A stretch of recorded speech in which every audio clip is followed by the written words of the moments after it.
സുധാ സിസ്റ്ററെ സ്വീകരിക്കുന്നതിന് വേണ്ടി അസോസിയേഷൻ്റെ ജോയിൻറ്റ് സെക്രട്ടറി സുശീൽ ക്ഷണിച്ചു.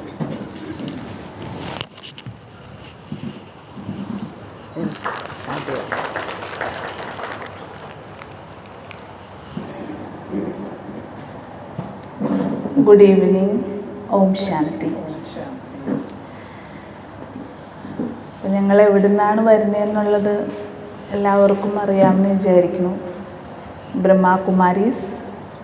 ഇതിൻ്റെ മുഴുവൻ പേര് പറയുകയാണെങ്കിൽ നീണ്ട പേരാണ്. പ്രജാപിത ബ്രഹ്മകുമാരീസ് ഈശ്വരീയ വിശ്വവിദ്യാലയം. ഇതിൻ്റെ international head quarters mount Abu ആണ്. ഇന്നതിനെ ആബുരാജ് എന്നറിയപ്പെടുന്നു. രാജസ്ഥാനിലാണ്. 140 രാജ്യങ്ങളിലായിട്ടുണ്ട്. ഭാരതത്തിൽ തന്നെ ഏകദേശം 4500-ലധികം ബ്രാഞ്ചസ് ഉണ്ട്. ബാക്കി ദേശവിദേശങ്ങളിലുണ്ട്.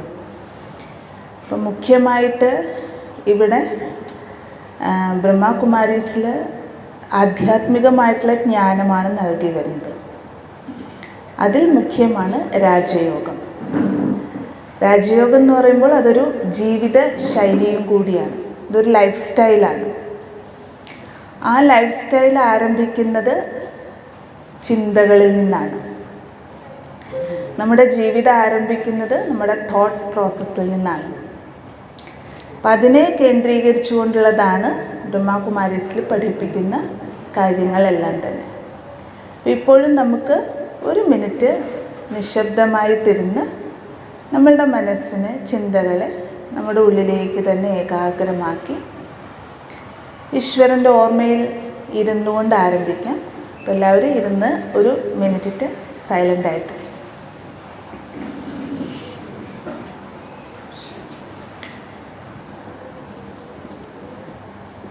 ഇന്നത്തെ ഈ വിഷയം എന്ന് പറയുന്നത് മൈൻഡ് കൺട്രോൾ ആൻഡ് പ്യൂരിഫിക്കേഷൻ. മനസ്സിൻ്റെ നിയന്ത്രണവും അതേപോലെ തന്നെ മനഃശുദ്ധിയും.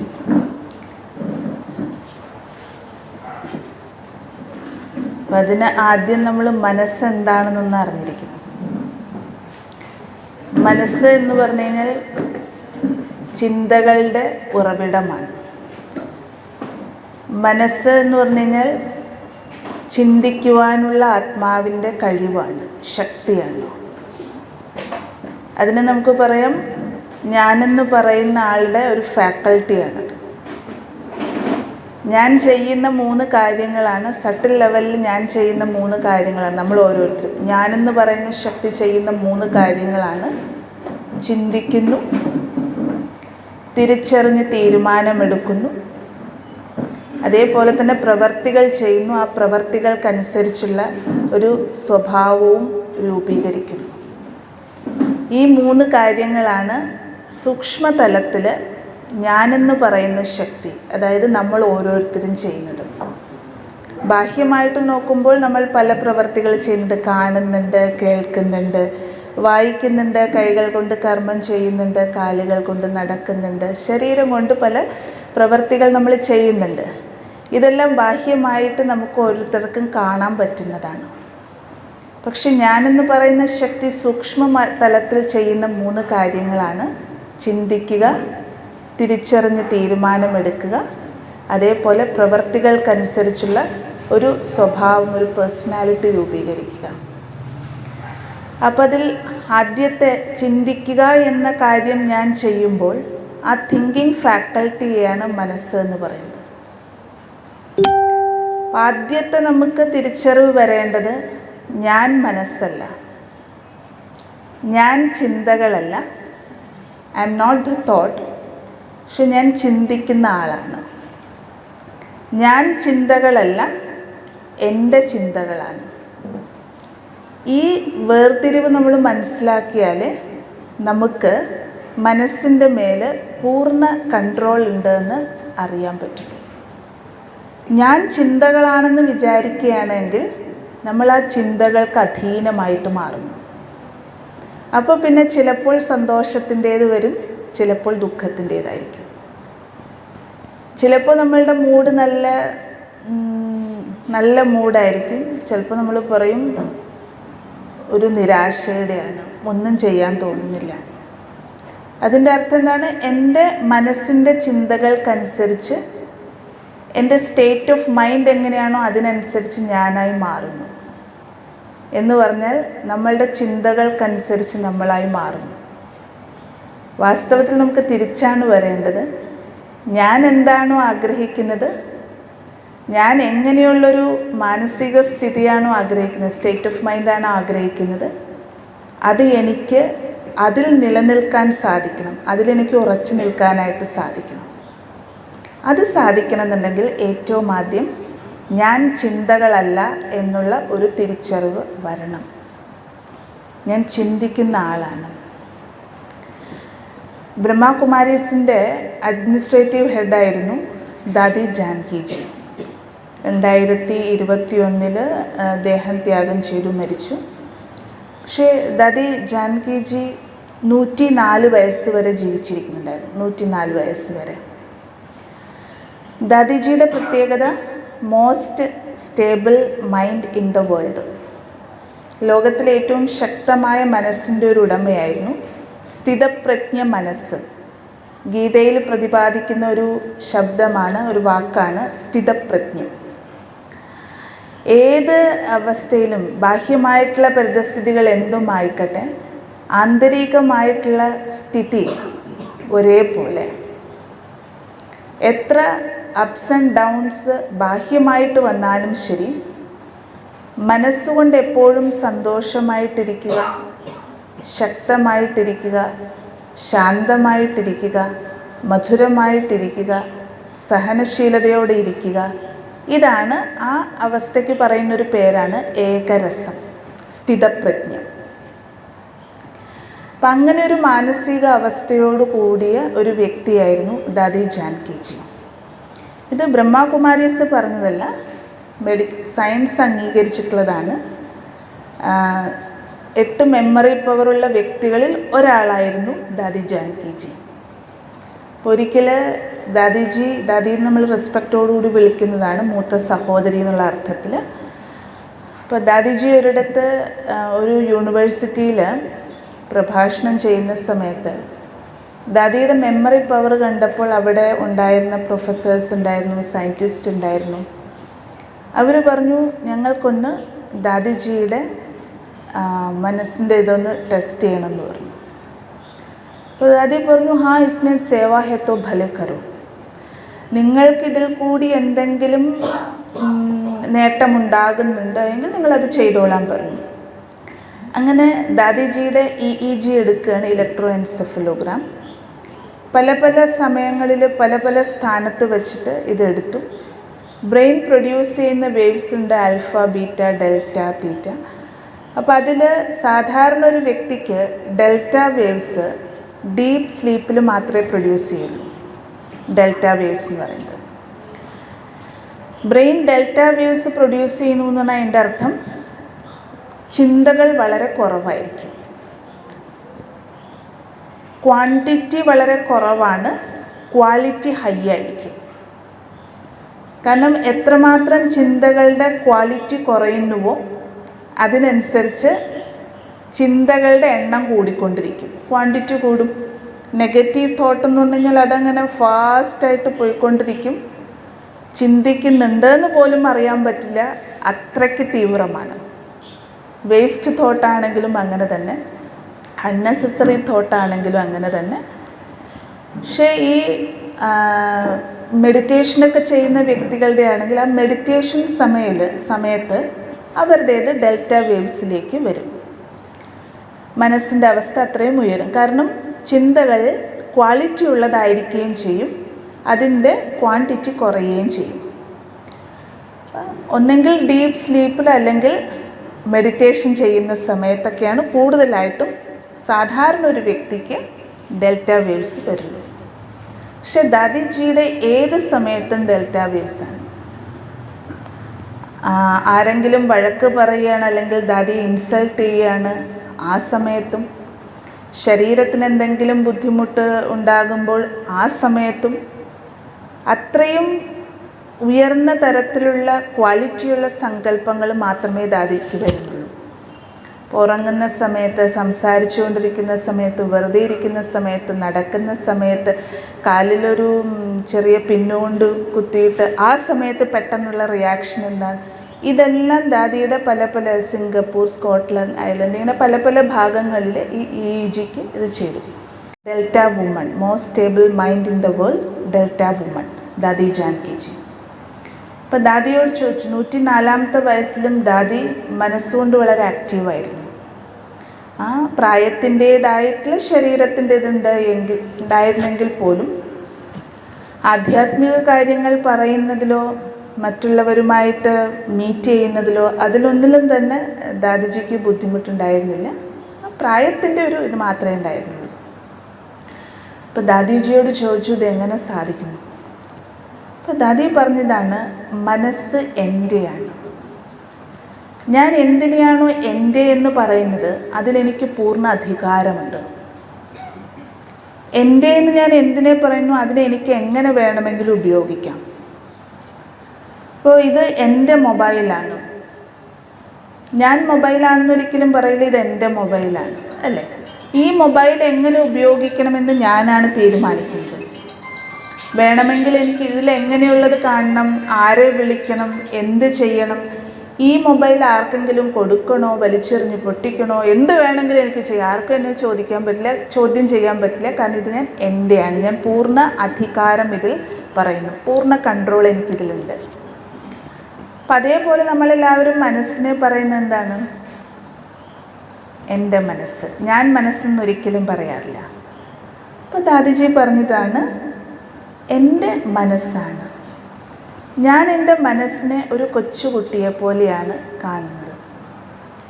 ഏതുപോലെ കൊച്ചുകുട്ടികൾക്ക് സ്നേഹം കൊടുത്ത് അതിനെ തൻ്റേതാക്കാൻ, മോൾഡ് ചെയ്യാനായിട്ട് സാധിക്കും. അതേപോലെ കൊച്ചുകുട്ടികളുടെ അടുത്ത് പല പ്രാവശ്യം ചിലപ്പോൾ പറയേണ്ടി വരും. പക്ഷെ സ്നേഹത്തിൻ്റെ ഭാഷയാണ് അവർക്ക് കൂടുതൽ മനസ്സിലാകുക.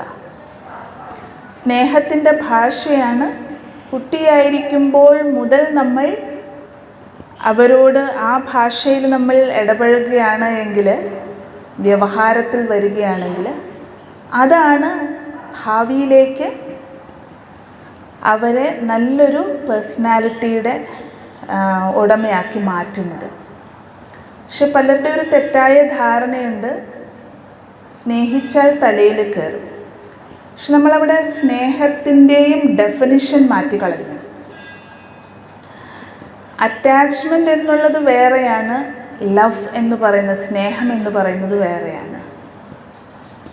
നമുക്ക് അറ്റാച്ച്മെൻറ്റ് വേണ്ട, ബട്ട് യൂണിവേഴ്സൽ ആയിട്ടുള്ള, വളരെ വലിയൊരു മൂല്യമായിട്ടുള്ള, വളരെ വലിയൊരു വെർച്വ ആയിട്ടുള്ള സ്നേഹം അത് നമുക്ക് വേണം. അപ്പം അത് നമുക്ക് ബാഹ്യമായിട്ടുള്ള ബന്ധങ്ങളിൽ വരണമെന്നുണ്ടെങ്കിൽ ആദ്യം നമുക്ക് നമ്മളോട് തന്നെ ഈ സ്നേഹത്തിൻ്റെ ബന്ധം പുലർത്താൻ കഴിയണം.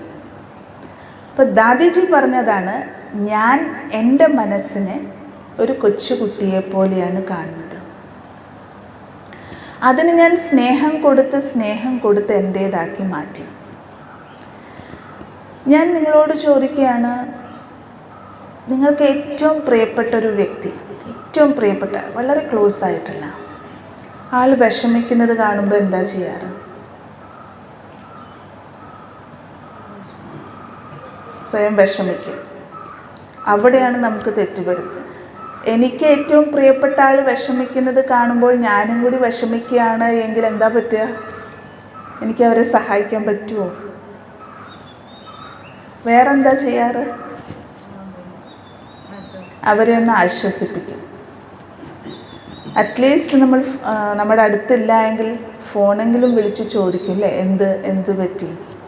എന്നിട്ട് ഇത്രയെങ്കിലും പറയുമല്ലോ, സാരമില്ല പോട്ടെ എന്ന് പറയുമല്ലോ, എന്താ കാര്യം എന്ന് നമ്മൾ ഒരു മിനിറ്റെങ്കിലും അവർക്ക് വേണ്ടി ചെലവഴിക്കില്ലേ?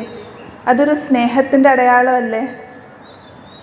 എനിക്കിവർ പ്രിയപ്പെട്ടതാണ്, സ്നേഹിയാണ് എന്നുള്ളതിൻ്റെ അടയാളമാണ്. അവർക്ക് വേണ്ടി ഞാൻ സമയം മാറ്റിവെക്കും, ഞാൻ എത്ര ബിസി ആയിക്കോട്ടെ. പക്ഷേ അവർക്കൊരാവശ്യം വന്നു കഴിഞ്ഞാൽ ഞാൻ ഏത് രീതിയിലാണെങ്കിലും ചിലപ്പോൾ ഫിസിക്കലി അവിടെ പ്രസൻ്റ് ആകാൻ പറ്റില്ല എങ്കിലും നമ്മൾ ഒരു സപ്പോർട്ട്, മെൻ്റൽ സപ്പോർട്ട് എന്നുള്ള നിലയിൽ അവിടെ പ്രസൻ്റ് ആയിരിക്കും. അതേപോലെ നമ്മൾ എത്ര സമയം നമുക്ക് വേണ്ടി ചെലവഴിക്കാറുണ്ട്? വിചാരിക്കൂ, നിങ്ങൾക്ക് ഏതെങ്കിലും കാര്യത്തിലൊരു ടെൻഷൻ വരികയാണ്, ഒരു സുഖമില്ല, ഒന്നും ചെയ്യാനൊരു മൂഡില്ല, മനസ്സുകൊണ്ട് ആകെ ഒന്ന് തളർന്നു, അല്ലെങ്കിൽ ദേഷ്യം വരുന്നു, ഡിസ്റ്റർബ്ഡ് ആകുകയാണ്, അല്ലെങ്കിൽ നമുക്ക് ഇറിറ്റേഷൻ വരുന്നു, അല്ലെങ്കിൽ ആരെങ്കിലും ചെയ്ത പ്രവൃത്തിയിൽ ഞാൻ എൻ്റെ മനസ്സിലിങ്ങനെ കലുഷിതമാക്കിക്കൊണ്ടിരിക്കുകയാണ്. ചെയ്തത് ആരുമാണ്, പക്ഷെ എൻ്റെ മനസ്സിനെ ഞാൻ അത് ചിന്തിച്ച് എന്താ ഇങ്ങനെ, ഇവരെന്താ ഇങ്ങനെ ചിന്തിച്ച് എൻ്റെ മനസ്സിനെ ഞാൻ എന്താ പറയുക ശല്യപ്പെടുത്തിക്കൊണ്ടിരിക്കുകയാണ്, ബുദ്ധിമുട്ടിച്ചുകൊണ്ടിരിക്കുകയാണ്. അപ്പം അങ്ങനെ നമ്മളുടെയൊക്കെ ജീവിതത്തിൽ ഉണ്ടാവാറുണ്ട്. ആ സമയത്ത് എന്താ ചെയ്യാറ്?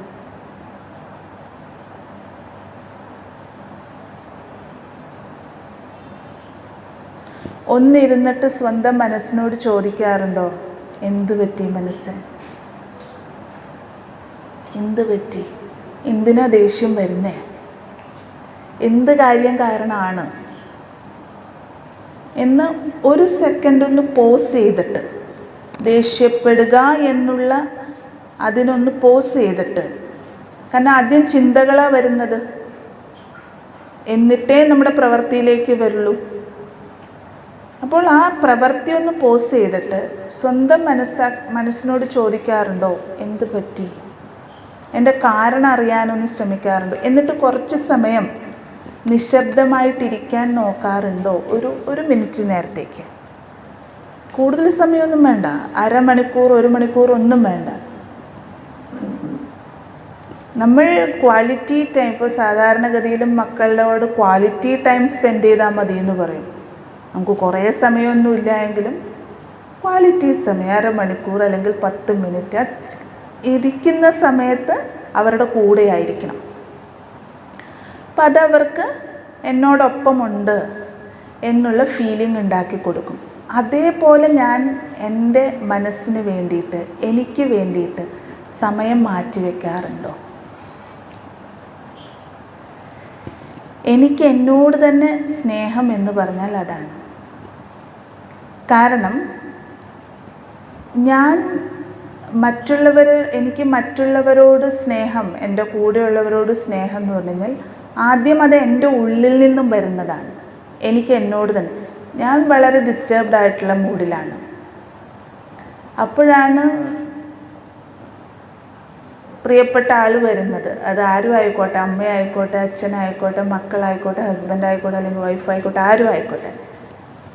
പക്ഷേ എൻ്റെ മനസ്സ് വളരെ ഡിസ്റ്റർബ്ഡാണ്. ആ സമയത്ത് നിങ്ങളുടെ പ്രവൃത്തി അവരോടുള്ളത്, വ്യവഹാരം അവരോടുള്ളത്, ഇടപഴകൽ അവരോടുള്ളത് എങ്ങനെയായിരിക്കും? ഒരു നിമിഷത്തേക്കെങ്കിലും നമ്മൾ ആ ഡിസ്റ്റർബൻസ് കൈമാറാറില്ലേ? അപ്പോൾ അതുകൊണ്ട് നമുക്ക് സ്നേഹം എന്ന് പറയുന്നത് ആ ഒരു മിനിറ്റ് നേരത്തേക്ക് അവരുടെ അടുത്തും ഞാനൊന്ന് ദേഷ്യപ്പെട്ടുള്ളൂ അല്ലെങ്കിൽ ഡിസ്റ്റർബ്ഡ് ആയുള്ളൂ. പക്ഷെ ആ 1 മിനിറ്റ് മതി ബന്ധത്തെ ഇല്ലാതാക്കാനായിട്ട്, ബന്ധത്തിൻ്റെ പവർ, സ്റ്റാമിന കുറയ്ക്കാനായിട്ട്.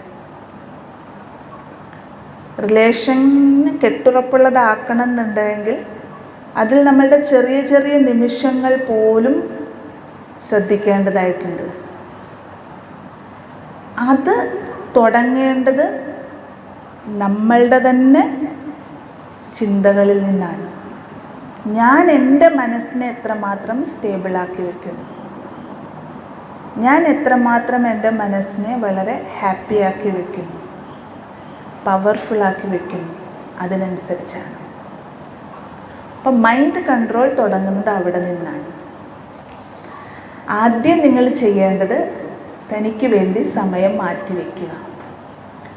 ഒരു ദിവസത്തിൽ ഒരു 10 മിനിറ്റ് സമയം മാറ്റിവെക്കാനായിട്ട് പറ്റുമോ?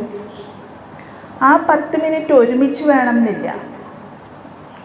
മണിക്കൂറിൽ 1 മിനിറ്റ്, മണിക്കൂറിൽ 1 മിനിറ്റ് സമയം, 1 മിനിറ്റില്ലേ സാരില്ല, അര മിനിറ്റ്, 30 സെക്കൻഡ്, 1 മിനിറ്റിൽ 30 സെക്കൻഡ്. അങ്ങനെ 10 മിനിറ്റ് സമയം തനിക്ക് വേണ്ടി മാറ്റിവെക്കാൻ പറ്റുമോ?